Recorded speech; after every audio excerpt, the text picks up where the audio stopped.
오늘 함께 나눌 말씀은 요한계시록 6장 9절부터 17절 말씀입니다.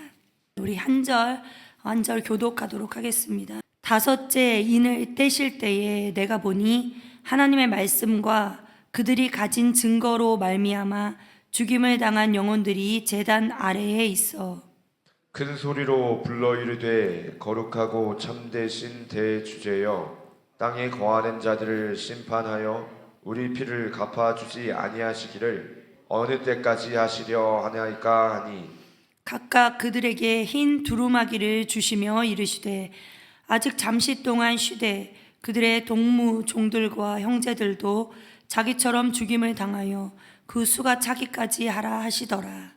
내가 보니 여섯째 인을 떼실 때에 큰 지진이 나며 해가 검은 털로 짠 상복같이 검어지고 달은 온통 피같이 되며 하늘의 별들이 무화과 나무가 대풍이 흔들려 설익은 열매가 떨어지는 것 같이 땅에 떨어지며 하늘은 두루마리가 말리는 것 같이 떠나가고 각 산과 섬이 제 자리에서 옮겨짐에 땅의 임금들과 왕족들과 장군들과 부자들과 강한 자들과 모든 종과 자유인이 굴과 산들의 바위 틈에 숨어 산들과 바위에게 말하되 우리 위에 떨어져 보좌에 앉으신 이의 얼굴에서와 그 어린 양의 진노에서 우리를 가리라. 함께 읽겠습니다.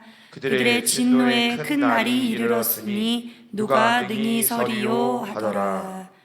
아멘. 오늘 그날을 준비하는 성도의 삶이라는 제목으로 함께 말씀을 나누도록 하겠습니다. 오늘 6장 말씀을 읽었는데요. 6장 전체의 말씀을 읽으면 참 어렵다, 무섭다, 이해가 안 된다 이런 생각이 들게 됩니다. 저도 말씀을 묵상하면서 우레소리 같은 소리가 바란다 이런 소리를 상상하게 될 때 참 두려운 마음이 들더라고요. 특별히 전체 요한계시록도 그렇지만 오늘 우리가 나눌 6장 말씀에서는 내말, 전쟁, 기근, 지진 이런 무시무시한 그림들이요 묘사되고 있습니다. 그런데 우리가 앞서 계속 말씀을 나눈 것처럼 이 요한계시록 말씀은 두려움의 책은 아니죠. 우리가 알고 있지 못하는 그런 모습들을 이렇게 설명을 하다 보니까 좀 두렵게 느껴질 수는 있습니다. 그럼 요한계시록이 무엇을 말하고 있나요? 바로 누가 역사의 문을 여시는가. 오늘 특별히 6장에는 인을 뗀다 이런 표현이 나오는데 누가 인을 떼며 역사를 진행시키는가 이것을 보여주십니다. 누구시지요? 누가 역사의 문을 여시고 누가 인을 떼시는 분인가요? 맞습니다. 바로 어린 양이신 예수 그리스도이십니다. 그래서 오늘 본문의 중심은요, 이 역사의 주인은 혼란, 경제, 또 정치가 아니라 어린 양이신 주님이라는 전체 메시지를 담고 있습니다. 어제 우리가 토요일 날 말씀을 못 나눴기 때문에 오늘 좀 전체 6장을 좀 나눌 때 7인이 나타납니다. 먼저 7인이 나타나는데 이 7인이라는 것은 5장에서 먼저 나오죠. 5장에서 이 7인이 봉인된 두루마리가 이렇게 등장하는데 이 두루마리는 하나님의 구원과 또 역사 경영의 완성을 담은 문서입니다. 문서가 이렇게 말려있는 그 두루마기인데요. 그런데 아무도 이 두루마리를 열 수가 없는 것입니다. 두루마리를 열 수가 없으니까 내용도 알 수가 없고, 그러니까 이 요한이 이 책을 열 수 있는 사람이 아무도 없으니까 크게 울었다. 이런 내용이 5장에 나오죠. 그런데 바로 그 아무도 열 수 없는 그 두루마리를 우리 어린 양이신 예수님이 죽임을 당하신 그 공로로, 십자가에 달리신 그 공로로 그 책을 열 자격을 가지게 된 것입니다. 오직 어린 양이신 예수 그리스도만이 이 인을 뗄 수 있었습니다. 예수님께서만 역사의 의미를 밝히시고 완성을 향해 움직이게 하신다는 뜻이지요. 이것을 5장에서부터 쭉 훑고 있었습니다. 이 7인은 하나님의 계획이 어떻게 드러나는지, 이 마지막 시대에 어떠한 일들이 일어나는지, 그리고 그런 상황 속에서 성도는 어떻게 믿음을 지켜야 하는지 이것을 보여주는 하나님의 섭리의 단계들이라고 할 수 있습니다. 그것이 이제 6장 1절부터 쭉 인을 하나하나 설명을 하는 것입니다.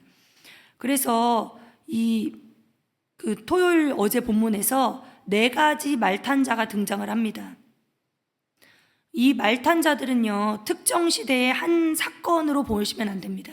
이 네 말탄 사람은요, 모든 시대에서 반복적으로 나타나는 인간 역사를 보여주는 것입니다.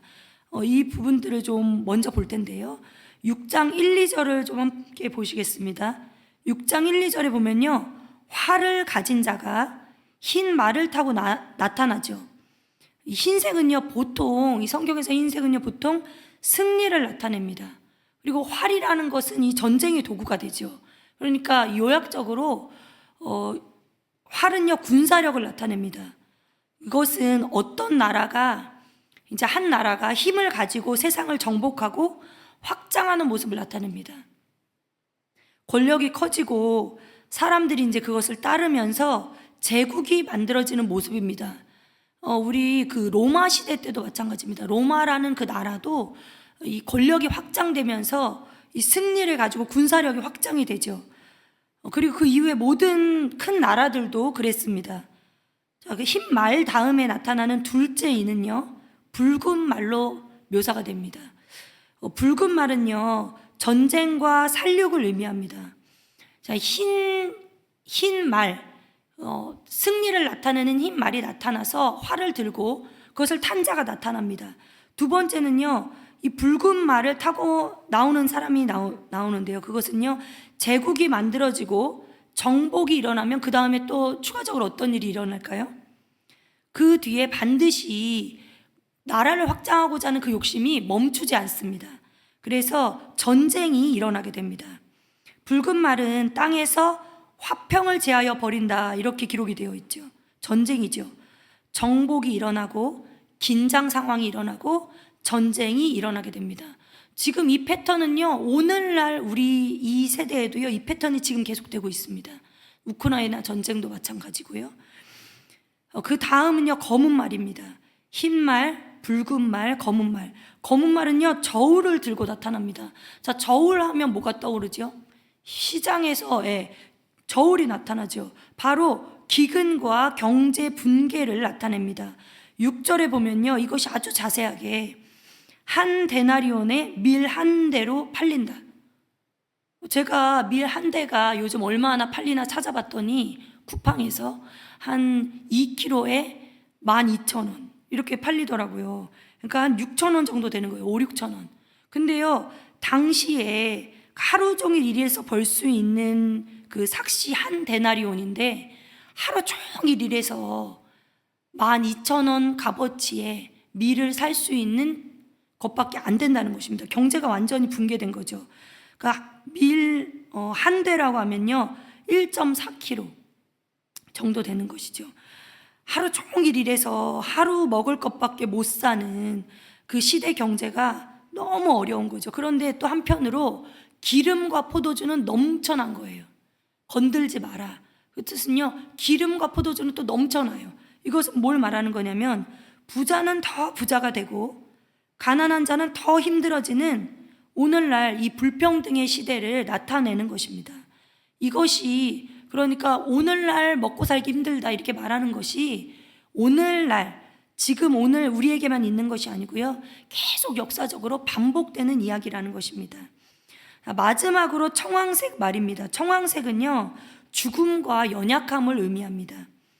말이 청황색이다.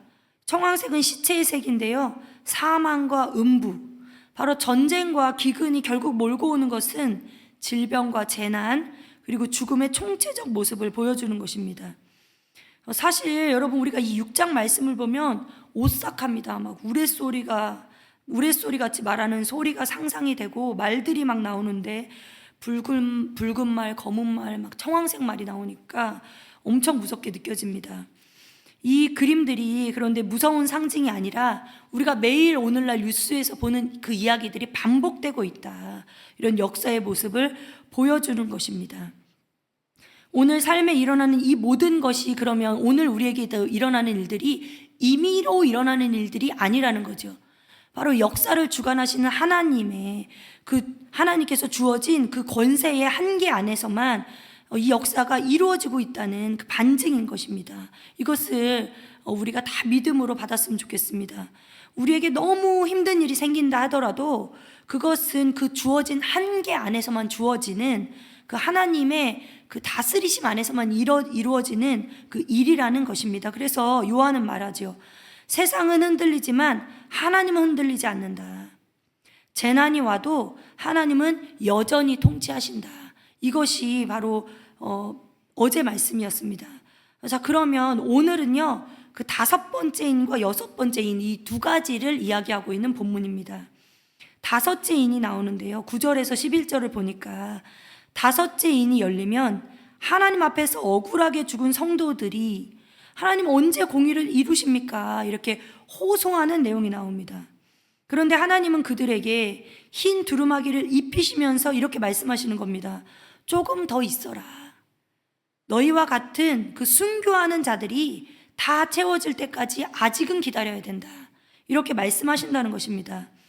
제단 아래에 있는 순교자들의 외침에 대해서 하나님께서 말씀하시는 것입니다. 하나님, 언제 제 기도 들어주십니까? 하나님, 언제 내 눈물의 이유가 풀리나요? 그러나 하나님께서는요, 오늘도 잠시 동안 쉬라. 아직 채워져야 할 수가 있다라고 말씀하시는 것입니다. 사랑하는 성도 여러분, 당장의 해결이 없다고 해서, 우리의 기도의 응답이 없다고 해서 하나님께서 영원히 침묵하시는 것은 아닙니다. 하나님은 성도의 눈물을 절대 잊지 않으시는, 우리를 신원해 주시는 하나님을 믿으시기를 축복합니다. 자, 마지막으로 6째 인입니다. 6째 인은요, 마치 이 인이 떼어지자마자 영화에서 보는 듯한 장면이 펼쳐집니다. 크게 지진이 나고요, 해가 검어지고요, 달이 피같이 되고 하늘의 별들이 우수수 떨어진다고 합니다. 또 산과 섬이 옮겨지고 이 모든 일들이 이루어진다고 말하는 것입니다.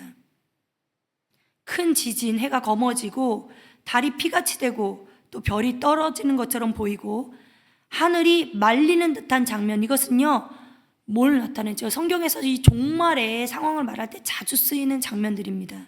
상징적인 표현인데요, 즉 우리가 기다리던 그 예수 그리스도께서 심판하시는 그 날이 드디어 왔다는 선언을 하시는 것입니다. 하나님 앞에서 숨을 수 있는 사람은 하나도 없는 그날이 오는 것입니다. 성도 여러분, 우리는, 세상 사람들은 다 두려워해도 우리는 그 마지막 날, 주님 드디어 오십니까? 이렇게 우리가 반길 수 있는 자들이 되어야 할 것입니다. 그래서 본문 마지막에 이렇게 묻는 것입니다. 우리 17절 함께 읽어보겠습니다. 17절 읽겠습니다. 그들의 진노에 큰 날이 이르렀으니 누가 능히 서리요 하더라. 자, 권력자도 부자도 또 장군도 왕도 땅굴에 숨고 산속에 피하려 하지만, 그러나 아무도 그 앞에서 피하여 설 수 있는 자들이 없다는 것입니다. 그러나 요한계시록 전체의 메시지를 보면 오직 우리 예수님의 피로 구원받은 자들만 그 앞에 서게 됩니다. 세상 권세를 붙잡고 사는 사람은 결국 영원한 날에 설 수 없습니다. 그러나 겸손히 믿음을 붙잡는 성도는 그날에 결국 하나님 보좌 앞에서 당당히 주님, 제가 여기 있습니다, 이렇게 설 수 있게 되는 것입니다. 오늘은 추수감사주일입니다. 성경의 추수는요, 늘 마지막 날의 심판과 감사를 함께 상징합니다. 감사와 마지막 날의 추수. 예수님은 이렇게 말씀하셨습니다. 추수 때는 세상의 끝이라. 추수감사절은 우리에게 먹을거리와 건강을 주신 하나님께 감사하는 날이죠. 그런데 그럴 뿐만이 아니라 마지막 날에 하나님 앞에 설 것을 기억하는 날도 되어야 할 것입니다. 언젠가 하나님께서 우리를 추수하는 그날이 올 때에 우리가 정말 하나님 앞에 부끄럼 없이 설 수 있도록 우리의 몸과 또 영혼이 정말 주님의 나라를 바라보면서 전심전력을 다하여서 달려야 할 것입니다. 오늘 우리 추수감사 주일인데요, 또 오늘은 아직 식당 공사여서 각 마을에서 또 흩어져서 식사를 하게 됩니다. 여러 가지 불편한 점도 있고 또 힘든 점도 있겠고, 또 여기 계신 분들은 또 다 리더가 되어서 섬기실 텐데, 우리가 그런 것을 섬길 때 불편함과 괴로움이 아니라 우리의 정말 온몸을 다하여서 우리가 할 수 있는 자리에서 섬기면서 오늘 하루를 기꺼이 주님께 드릴 수 있는 우리 모두가 되어지기를 간절히 소원합니다. 함께 기도하겠습니다. 하나님, 7인의 말씀 앞에서 하나님 우리의 삶이 얼마나 잠깐인지 깨닫는 지혜를 허락하여 주시옵소서. 하나님, 우리가 고난 가운데 있을지라도 하나님 그 고난 가운데서 부르짖는 기도도 기억하시고 또 세상의 흔들림 속에서도 믿음으로 서게 하여 주옵소서. 하나님, 추수감사주의를 맞이하여서 감사로 하나님 또 추수의 날을 준비하는 우리 모두가 되게 하여 주시옵소서. 하나님, 오늘도 하나님 그러한 믿음으로 하나님 앞에 예물 올려드립니다.